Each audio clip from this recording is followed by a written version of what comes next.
Hi friends, toaster ಇದು recent ಆಗಿ Hindi film ಇಂಡಸ್ಟ್ರಿಯಿಂದ ಬಂದಿರುವಂಥ ಒಂದು cinema ಸ್ಟಾರಿಂಗ್ Rajkumar Rao and Sania Malhotra. Currently streaming in Netflix OTT platform. ಕತೆ ಶುರುವಿನಲ್ಲಿ ರಮಾಕಾಂತ್ ಮತ್ತು ಶಿಲ್ಪಾ ಇಬ್ಬರು ಗಂಡ ಹೆಂಡತಿ ಆಗಿರ್ತಾರೆ.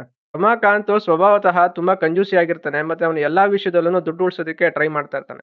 ರಮಾಕಾಂತ್ನ ಹೆಂಡತಿ ಶಿಲ್ಪಾ ಸ್ವಭಾವತಃ ಅವನಿಗೆ ತದ್ವಿರುದ್ಧವಾಗಿರ್ತಾಳೆ ಮತ್ತೆ ಈ ಒಂದು ಕಂಜೂಸಿ ಮಾಡೋದು ಅವಳಿಗೆ ಸ್ವಲ್ಪನೂ ಇಷ್ಟ ಇರೋದಿಲ್ಲ.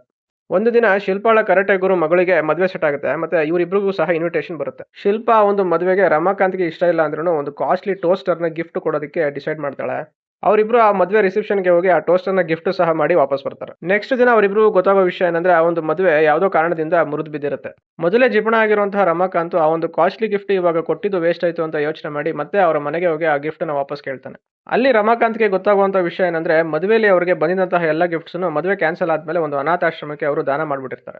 ರಮಾಕಾಂತ್ ಆ ಒಂದು ಅನಾಥಾಶ್ರಮಕ್ಕೆ ಹೋಗಿ ಅವನು ಟೋಸ್ಟರ್ ನ ವಾಪಸ್ ಕೇಳ್ತಾನೆ, ಆದ್ರೆ ಅವರು ಅದನ್ನ ವಾಪಸ್ ಕೊಡೋದಕ್ಕೆ ನಿರಾಕರಿಸ್ತಾರೆ. ರಮಾಕಾಂತ್ ಆ ಒಂದು ಟೋಸ್ಟರ್ ನ ಅನಾಥಾಶ್ರಮದಿಂದ ಕಳ್ತನ ಮಾಡ್ತಾನೆ.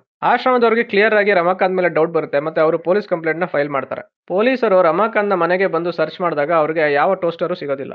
ರಮಾಕಾಂತ್ ಆ ಒಂದು ಟೋಸ್ಟರ್ ನ ಬಚ್ಚಿಟ್ಟಿರೋದಾದ್ರೂ ಎಲ್ಲಿ, ಅವನ ಕಂಜೂಸಿತನದಿಂದ ಅವನು ಅನುಭವಿಸುವಂತಹ ಕಷ್ಟಗಳಾದ್ರೂ ಏನೋ. ರಮಾಕಾಂತ್, ಶಿಲ್ಪಾ ಮತ್ತು ಪೊಲೀಸರ ಮಧ್ಯೆ ನಡೆಯುವಂತಹ ಟಾಮ್ ಅಂಡ್ ಜೆರಿ ಆಟನೇ ಈ ಒಂದು ಫಿಲಂ ನ main plot. Rajkummar Rao as Ramakant ಈ ಒಂದು ಕ್ಯಾರೆಕ್ಟರ್ ಅವರಿಗೆ ಹೇಳಿ ಮಾಡಿಸ್ದಂಗಿದೆ. ಆಕ್ಟಿಂಗ್ ವೈಸ್ ಅವರು ಈ ಒಂದು ರೋಲ್ಗೆ 100% ಜಸ್ಟಿಫಿಕೇಶನ್ ಕೊಟ್ಟಿದ್ದಾರೆ. ರಮಾಕಾಂತ್ ನ ವೈಫ್ ಶಿಲ್ಪಾಳ ಕ್ಯಾರೆಕ್ಟರ್ ಮಾಡಿರೋದು ಸಾನಿಯಾ ಮಲ್ಹೋತ್ರಾ. ಅವರ ಆಕ್ಟಿಂಗ್ ಕೂಡ ಈ ಒಂದು ಫಿಲಂ ಅಲ್ಲಿ ಇಂಪ್ರೆಸಿವ್ ಆಗಿ ಬಂದಿದೆ. ಡೈರೆಕ್ಷನ್ ಗೆ ಬರೋದಾದ್ರೆ ಕತೆ ತುಂಬಾ ಫನ್ನಿ ಆಗಿ ಬರ್ಕೊಂಡಿದ್ದಾರೆ. ಎಕ್ಸಿಕ್ಯೂಷನ್ ಗೆ ಬರೋದಾದ್ರೆ first half of the film screenplay ತುಂಬಾ ಕಾಮಿಡಿ ಆಗಿ ತಗೊಂಡೋಗಿದ್ದಾರೆ. ನನಗೆ ಎಲ್ಲೂ ಕೂಡ ಬೋರ್ ಅಂತ ಆಗ್ಲಿ ಸ್ಲೋ ಅಂತ ಆಗ್ಲಿ ಅನ್ಸ್ಲಿಲ್ಲ. ಅನ್ವಾಂಟೆಡ್ ಆಗಿ ಯಾವುದೇ ಕ್ಯಾರೆಕ್ಟರ್ ಅಥವಾ ಸೀನ್ಸ್ ನ ಆಡ್ ಮಾಡಿಲ್ಲ. ಜಾಸ್ತಿ ಟೈಮ್ ವೇಸ್ಟ್ ಮಾಡದೇನೆ ಡೈರೆಕ್ಟ್ ಆಗಿ ಸ್ಟೋರಿಗೆ ಬರ್ತಾರೆ. ಅದರಿಂದಾಗಿ ಫಸ್ಟ್ ಹಾಫ್ ಎಂಗೇಜಿಂಗ್ ಆಗಿ ಬಂದಿದೆ.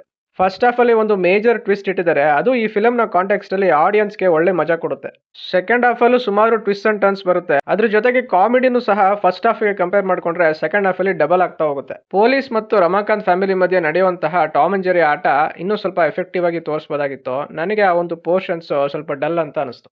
ಫಿಲಂ ಪೂರ್ತಿ ಸ್ಟಾರ್ಟಿಂಗ್ ಇಂದ ಎಂಡಿಂಗ್ ತನಕ ಸುಮಾರು ಟ್ವಿಸ್ಟ್ ಅಂಡ್ ಟರ್ನ್ಸ್ ಕೊಟ್ಟು ಕ್ಲೈಮ್ಯಾಕ್ಸ್ ಮಾತ್ರ ತುಂಬಾ ನಾರ್ಮಲ್ ಆಗಿ ಎಂಡ್ ಮಾಡಿದ್ದಾರೆ. ನನಗೆ ಅದು ಡಿಸಪಾಯಿಂಟಿಂಗ್ ಅಂತ ಅನಿಸ್ತು. ಸೆಕೆಂಡ್ ಹಾಫ್ ಅಲ್ಲಿ ಎಲ್ಲ ನೆಗೆಟಿವ್ ಪಾಯಿಂಟ್ಸ್ ಮೇಲೆ ವರ್ಕ್ ಮಾಡಿ ಸ್ಕ್ರೀನ್ ಪ್ಲೇ ಇನ್ನು ಗ್ರಿಪ್ಪಿಂಗ್ ಆಗಿ ತಗೊಂಡೋಗಿದ್ರೆ ಈ ಫಿಲಂ ನೆಕ್ಸ್ಟ್ ಲೆವೆಲ್ ಅಲ್ಲಿ ಇರ್ತಾ ಇತ್ತು. ಸ್ಕ್ರೀನ್ ಪ್ಲೇ ಸ್ಟಾರ್ಟಿಂಗ್ ಇಂದ ಎಂಡಿಂಗ್ ತನಕ ಎಲ್ಲೂ ಕೂಡ ಔಟ್ ಆಫ್ ದ ಟ್ರ್ಯಾಕ್ ಹೋಗೋದಿಲ್ಲ. ಮೇನ್ ಸ್ಟೋರಿ ಮೇಲೆ ಫೋಕಸ್ ಮಾಡ್ಕೊಂಡು ಹೋಗಿದ್ದಾರೆ. ಅದು ನನ್ನ ಪ್ರಕಾರ best part of the film. Over all ಆಗಿ ನನಗೆ ಈ ಒಂದು ಫಿಲಂ ಎಂಜಾಯಿಂಗ್ ಆಗಿತ್ತು. ನನ್ನ ಕಡೆಯಿಂದ ಈ ಫಿಲಂಗೆ ನಾನು ಕೊಡ್ತಾ ಇರುವಂತ ರೇಟಿಂಗ್ 3.5 ಔಟ್ ಆಫ್ 5. ಯಾರೆಲ್ಲ ಈ ಫಿಲಂ ನೋಡಿದಿರಾ ನಿಮ್ಮ ಅನಿಸಿಕೆ ಮತ್ತು ಅಭಿಪ್ರಾಯಗಳನ್ನ ಕಾಮೆಂಟ್ ಸೆಕ್ಷನ್ ಅಲ್ಲಿ ಹಾಕಿ. ಈ ರಿವ್ಯೂ ನಿಮಗೆ ಇಷ್ಟ ಆಗಿದ್ರೆ ಲೈಕ್, ಶೇರ್ ಅಂಡ್ ಸಬ್ಸ್ಕ್ರೈಬ್ ಮಾಡಿ. ಸಿಗೋಣ ನೆಕ್ಸ್ಟ್ ವಿಡಿಯೋದಲ್ಲಿ. Thank you.